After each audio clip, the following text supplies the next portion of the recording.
All right, so what we're looking at now is the internal features of the lamprey itself. And so we're going to start at the most anterior region, and you'll notice you can see the horny teeth and the bony tongue.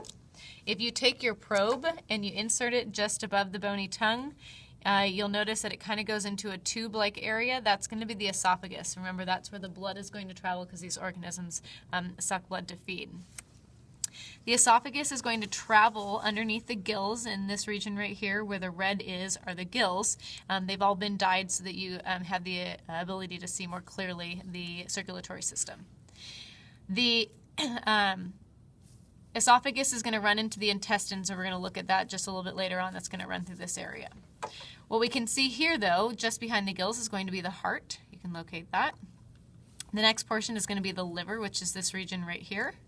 And then just posterior to the liver is this long cream-colored structure. And you're going to notice that if you were to take a section of it out and you kind of squish it in your fingers a little bit, this one's not falling apart as well as I'd like it to.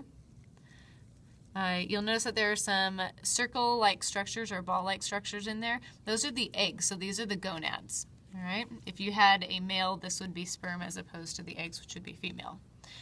Okay, as we go back up to the anterior region, we take a look at our medial nostril on the top, and as we follow it internal, we're going to notice that there's a dark structure right here, and that's actually going to be the olfactory sac. Just posterior to the olfactory sac is actually going to be the brain. The brain then, of course, is attached to the spinal cord, which is this structure that you see here. Just ventral to the spinal cord is going to be the notochord. Now remember that these organisms are cartilaginous organisms, and so the notochord doesn't actually calcify over. Just posterior, or just ventral to the notochord that's running down here, you can see this red structure. And this actually makes up the dorsal aorta. What you can also see here are these two light and dark regions. This darker region is going to be the myotome, which is divided up by the myoseptum, where myo means muscle and septum essentially means division.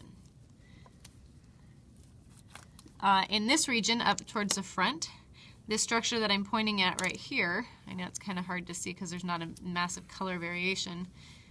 You can see some of here. This is all cartilage, and this is part of the lingual cartilage, where ling means tongue.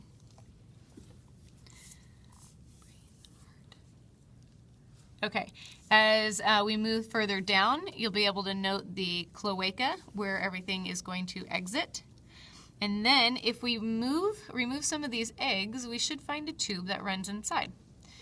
And this tube essentially is connected, you can see it off of the liver, is connected to the esophagus and is going to run all the way down to the cloaca, and this is the intestines where the absorption of the nutrients happen.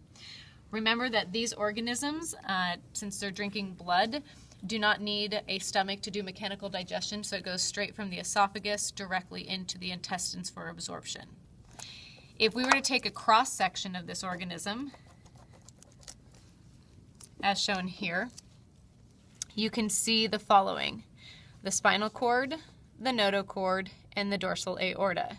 This area is the egg region, and then this tube down here at the very bottom is actually going to be the intestines.